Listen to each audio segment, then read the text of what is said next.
Happy Saturday everyone, so it's Mounjaro and we're back for another weekly update. I'm not going to lie, it's another disappointing one. But we'll get around to that in a bit, so stick around and you can have the full weekly update and all the disappointment that goes with it.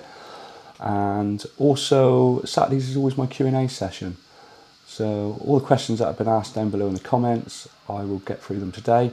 I'll be honest with you, there's some great questions. There hasn't been a huge amount this week, but there's still great questions, so we're going to stick those on the Q&A session in a bit. So if you do have any questions, leave them down below in the comments, mark them Q&A, and I will get around to answering them in next Saturday's video. If you can try and make your questions about weight loss, Mounjaro, Zepbound, Ozempic, something relevant, rather than what's the capital of Peru, or how many litres in a gallon, because I haven't got a clue on that sort of stuff. Questions and answers. Right, so we'll get on now with your questions that have been asked this week. And the first one, and this is again, for reasons of transparency, I actually know this person, and he did ask a question in last week's video, but he's asked another one. So he's keen as mustard with the questions, so we like that, got a lot of time for that. And this is from Finton Bradley. Do you ever get disappointed or annoyed if you have a really nice big meal but can't stomach finishing it because of the injections? No, I don't. Simple as that, I don't know. I'd much rather leave half the meal than force it all in and not feel great afterwards. And that's a massive part of the journey, is making you realise you don't need to eat massive meals to feel satisfied with food. So I would tend to order smaller now anyway, but if I need to leave half a meal, yeah, it's food wastage, not keen on that idea, but if I need to leave it, then so be it. So no, that's not a massive issue for me on my weight loss journey. Right, next question is from Rob Brown 5184, and this is a long one. Did you suffer much with fatigue after starting the jabs? Obviously not eating much, you're going to be down on the calorie count and also the energy levels. I do go to gym when I'm home from work and do a fair few miles on the bike, but don't want to put myself in a position where I'm tired and can't be bothered. So really he's basically asking, do you get really tired when you take the jabs? And for me personally, I'm going to say no, I don't. It's if anything, as I've lost weight, as I've ate less, as I've felt healthier, I've actually felt more energised. I've got more energy. I've got more zip about me. I do measure every calorie, as you know, using the Pep app. So I make sure I get enough calories, because what I don't want to do is have so lower calories that maybe I get in that position where I do feel like I've got no energy. So the answer to that one, Rob, is no, I don't. But just make sure you take in enough calories, and yeah, hopefully you won't get the fatigue that you're feeling. Make sure you sleep well as well. That's really important, to get a decent amount of sleep in. But that is a great question, Rob, and hopefully I've answered that okay for you. Right, before we get on to the next question, just want a quick reminder to like and subscribe to the channel, and as always, leave comments down below. There's also on the YouTube mobile, there's a new function called Hype. So if you give that a little tap, that would be amazing, really help me out. And there is an affiliate link down below for the Pep GLP-1 app, which is the app I use for basically tracking my jab, tracking my food, and it's sort of like my one-stop shop for my Mounjaro journey. If you do click on it and you do sign up, I do earn a small commission, so just want to make that clear to everyone, but it is a great app and I do use it every single day of the week. Right, next question. So next question is from Gavin Wilkinson 3722, and this is another person who's asked a question previously. And he's talking about, what is your views on starting out right from the very start with split dosing to build up the levels in my body slowly? For example, I've started out 3 weeks ago doing 1.25 on a Sunday and then another 1.25 on a Thursday night. And that's to minimize the side effects and to stop the crash on Saturdays and Sundays. Now, I'll be honest with you, Gavin, I'm not massively knowledgeable on microdosing because I've never done it. But I kind of see what you're saying, and it does kind of make sense. You also mentioned you're a chef, so that must be a nightmare, surrounded by lovely food all day. So yeah, good luck with that. But no, it's not something I've ever done. It's not something I've ever thought of doing, apart from maybe thinking about doing it when I stopped taking the Mounjaro. And then going forward, it might be that I start looking at split dosing. There is again, I put a link in last week's video to a chap who's got a really good channel on split dosing, and then he's called Fat-Owed Climber. And I'll put the link here, but he is the actual guru when it comes to split dosing. So I would head over to that channel and have a look at some of his videos regarding that sort of stuff. And he's done all sorts of research on it. He's got a click counter, he's got a dose counter, absolutely fantastic videos. So yeah, if you're looking at split dosing, head over to Fat-Owed Climber. Right, last question of this week's video. It's from SJ Mounjaro Journey, and it's basically, where do you get your needles for your quick pen from? I'll be honest with you, I don't. If I'm going to take the golden dose, which I've made it quite publicly clear I do, I buy syringes with needles. From my experience, I've never been able to get the pen to give me the golden dose without having to draw it out with a needle and a syringe.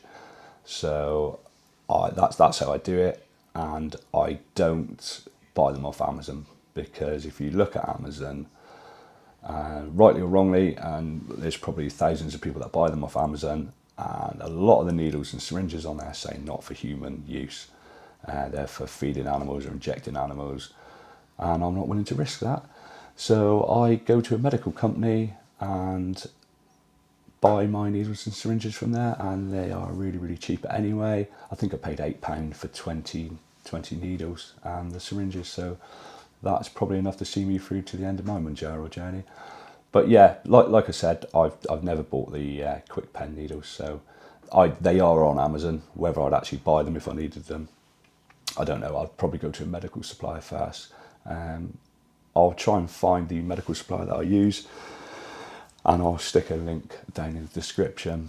But as always, with this sort of stuff, you need to be really careful when you're making a video on YouTube, because you can quite easily get the video taken down if you sort of head towards dodgy ground talking about needles and that sort of stuff, and also injecting, which is why in a previous video when I did an injection on camera, I actually blurred it out.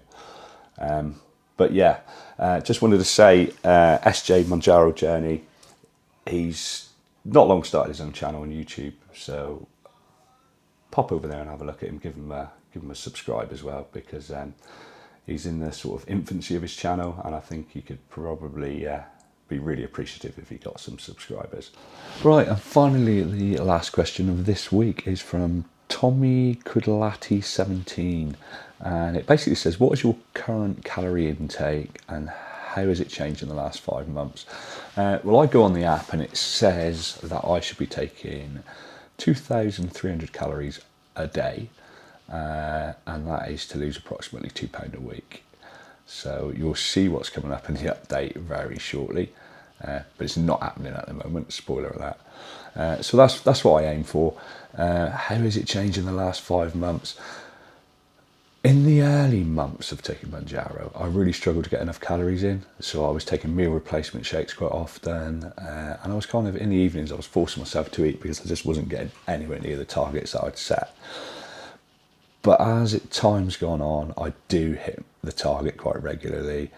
Sometimes I'm under, very rarely go over, but I kind of even it out over the course of a week. I tend to look at the totals weekly rather than daily, and if I'm on target, then I'm all good, and I know that I'm generally going to lose weight whilst taking the medication. If you want to look at the months before I started this, we're talking ridiculous amount of calories. We're talking thousands and thousands of calories. I'd have a breakfast. I'd eat my lunch at 10 o'clock. I'd go and buy another lunch to eat at lunchtime. I'd have a snack on the way home from work. I'd come home from work, I'd have my dinner, and then in the evening I'd be snacking all evening. So it's a massive, massive change. But the thing is, Tommy, there is plenty of calorie calculators out there that will tell you how many calories you need to be taking for your build, your height and your current weight. Just go by that, and you can even set it up with a goal of how much weight you want to lose, and it'll work it all out for you. But that's where I'm at the moment. But it's a great question. Thanks very much for it. Weekly update. Right, so this week's update, as you can probably tell from the thumbnail, it's potentially going to be a little bit disappointing, isn't it? So I started the journey 22:11, and last week when I weighed I was 17:10, which is exactly the same as it was the week before. So always weigh on a Wednesday, so this week's weigh day. It's not good news again, sorry guys. It is exactly the same. I am 17:10 still. So I think we're going to call this officially a plateau. Man does Mounjaro has hit a plateau. It's the first plateau I've hit since I started that journey, and I'm not really sure what to do about it.